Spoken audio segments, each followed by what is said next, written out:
Hello everybody, my name is Eric Mullins, and today we're going to be checking out a figure made by Kotobukiya. This is from Unicorn Overlord, and it is Eltolinde. She's a 1/7 figure, and she actually has a sister statue. This is like one of those moments when you realize you probably more into the sister than the... Okay. Moving on. I flipping love this game. Like, a lot. When I was a kid, I grew up with a lot of fantasy stuff, playing things like Dungeons & Dragons 2nd edition. Probably giving away my age at this point. I still remember it came with this awesome CD that you could listen to, and it would have like this whole narrated with voice acting dungeon crawl adventure. If only the internet existed back then I could have looked up more things like that because it was so cool. I'm going off topic. And with Berserk, Bastard, Record of Lodos, Claymore, all of this hyper fantasy hardcoreness is something I just really always loved. And as most of you all know, I sure love my monster gals, and to say an elf is a monster gal wouldn't technically be wrong, though my personal preference is when they push the envelope just a little bit. I still have an ever so soft spot in my heart for all the elf ladies, especially Record of Lodos' Puretess, and in turn, Rosalind. Enough with the sister. This video is supposed to be dedicated towards Eltolinde and her beauty and purity.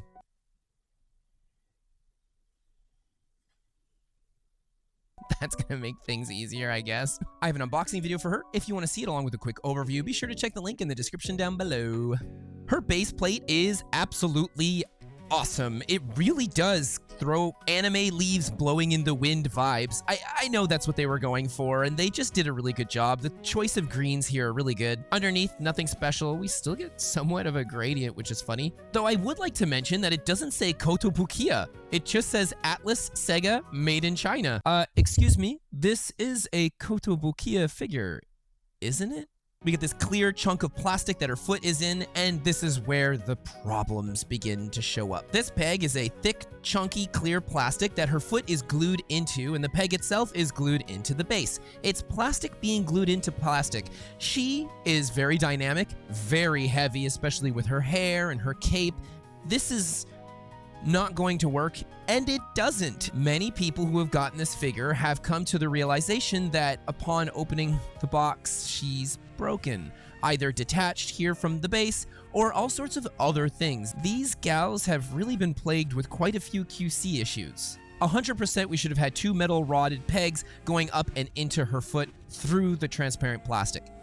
This isn't new, Kotobukiya. You've been doing this for how many years now? I think it's kind of embarrassing. If this was a lower end figure under 10,000 yen, I'd understand, but you're charging way more than that. The brown that we get for her shoes don't have any highlights or shading, very flat. They're done with a somewhat semi-gloss to them, which is nice because it makes them pop just a little bit more over her actual skin to her feet and the mat of the base. Her feet are beautifully sculpted, these toes look incredible, and we have cute little reflective toenails that just look terrific. They go up and into her calf armor. Gotta protect them gams. And these look nice, they look like the illustration. And she clearly looks as though she's wearing them and not that her pieces are just plugged into them, which is always fantastic to see. Going into her knees, I would say that there's a couple of lines here that the sculpt work feels kind of plasticky and doesn't actually mimic real curves on a person's leg. It goes up into her lovely thighs and her extremely well sculpted behind, where we can see she's then wearing off-white underpants. The way that her legs and behind are actually plugged into the underpants is very noticeable. There's a strong line here. It doesn't feel like it's beveling in or the shading of just wearing this. I'd say it's not done particularly well. But from a shelf, it's definitely not as noticeable. Going to the front is where you notice that this isn't underpants. It's actually a connection of her bodysuit that she's wearing up top. We get a little bit of reflectiveness to it, and her legs do look like they plug in better from this angle. Her dress is semi-transparent and pearlized, and this really does reflect the video game quite well. I guess my problem with the whole thing is that it kind of feels cheap. The plastic looks a little cheap, the way it plugs in. I want this to look like the video game, and I'm aware that that's an extremely difficult thing to do. Personally, I think I would have had a more opaque gradient go down into the transparencies, but I know that that's not how it is in the actual game. It's just seeing this, the way it looks, and then plug into the waist piece, and then everything is just opaque, just kind of I feel like it's just off-putting, but this might actually just be personal preference at this point. As if, because who doesn't want dress transparencies the whole way through? Her belt is cute, has a little design going across it, and like the rest of her clothing I've mentioned so far, there's no highlights or shading really to it, so that's a little sad. It's so flat. Everything on this figure really comes off as extremely flat. Except for maybe, okay, she's not flat in that regard, just in the coloration. Get your mind out of the gutter. Coming from me, an anime waifu reviewer. Just moving up. Her white top actually has a bit of shading to it. Hooray! Not too much, but it doesn't really need too much. The way it really envelopes and fits her body in an impossible and very cartoon or illustration manner is really perfect, because that's kind of how it looks and feels in the video game. These lovely little white frills that she has along the top really do an excellent job at contouring the shape of her body, and it gets you to kind of notice that if you like this video just a little bit, it doesn't cost much to hit the like, hit the subscribe, and why not that notification bell. We then get to see a little bit of skin for her chest.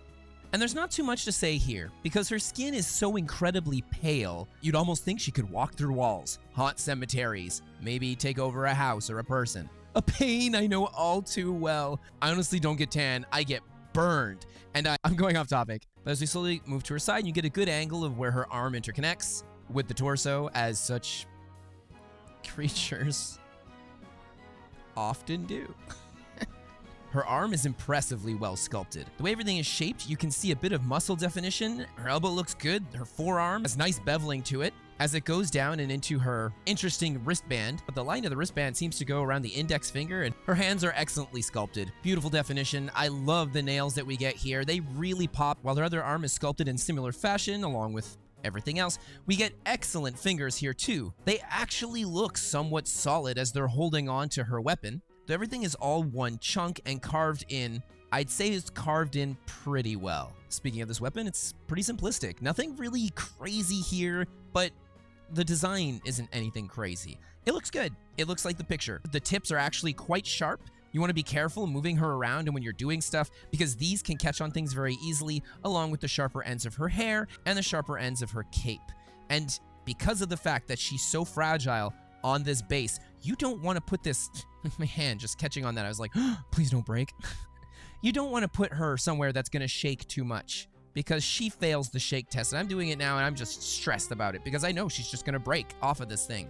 Be very, very delicate when handling your Eltolinde. The green cape that she has flowing around her looks nice. We get a little bit of shading here. The way she has the black lace threading everything together is nice. It's interesting because it doesn't look like added on plastic after the fact. This also looks like it's all just one chunk.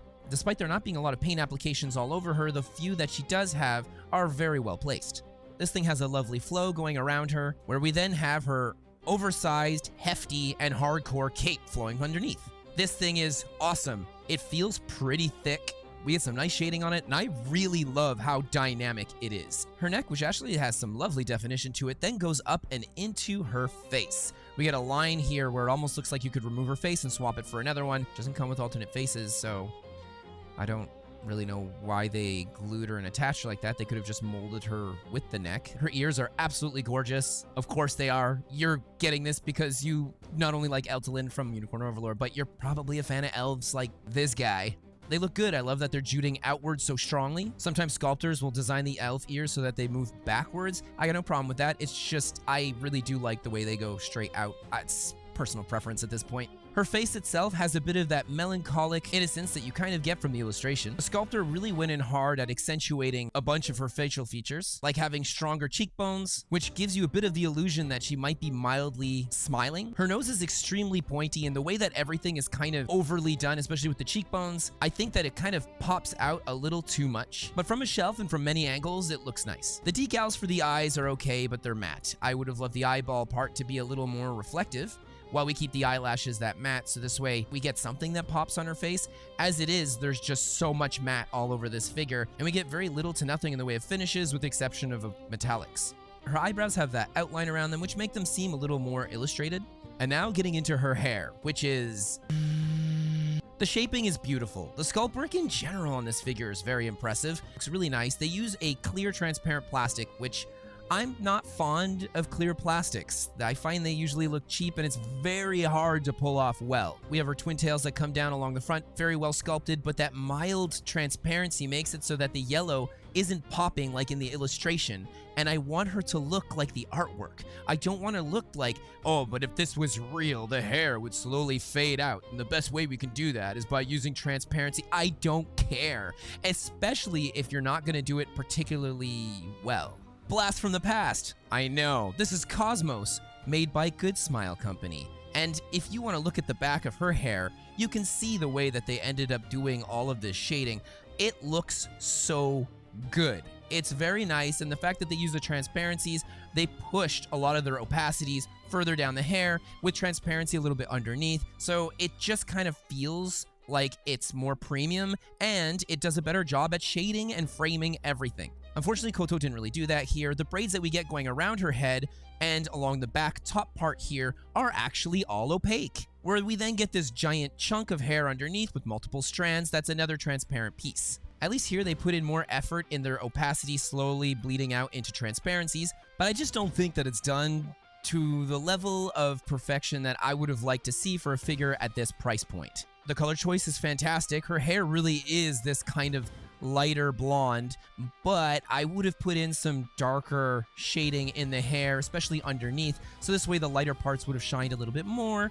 Upon her release, she was going for 21,000 yen, which is just too expensive for this figure. I'd say 15 is a really good sweet spot for her. If you can get her at that price, she's worth it if she's one of the characters that you really love. Especially, I like Rosalind so much, so I thought it was a no-brainer. I had to get Eltolinde to create this. I think this looks pretty, and on a shelf, it's pretty cool. I was kind of harsh on my review for her, but that's only because of the price point. For real, if she had cost that 15k yen I had mentioned earlier, I really wouldn't have pushed as hard. I still would have mentioned all the issues I had, but at the end of the day, I'd say, well, it's a great addition to my collection of monster girls, and I love having a couple more elves. Why not? I don't know how I could possibly suggest this to you, other than the fact that if you really love Eltolinde, well, here she is.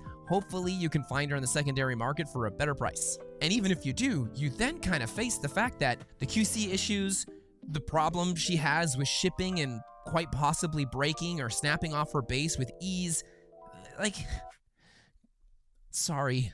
Why am I apologizing for telling you to, I guess I just feel sorry, and I kind of feel bad for those that are Eltolinde fans, because this is not going to be an easy figure for a lot of you to pick up. But don't think for a microsecond that I didn't have my issues with Rosalind. I know I'm like Team Rosalind over here. That's like Elaine was gonna hook up with her right from when I saw her the first second. My Rosalind totally came in broken. She completely came off the base once I had put her in my display, and I contacted Ami, but I'm gonna talk more about that in her own dedicated episode. For now, have an amazing rest of your day, and I'll see you next time. Bye. I actually don't have many elf figures. I just have this one from Lineage 2, and I freaking love this figure. I think she looks amazing. Unless you're gonna count a Vulcan, the local space elf, as an elf, I guess.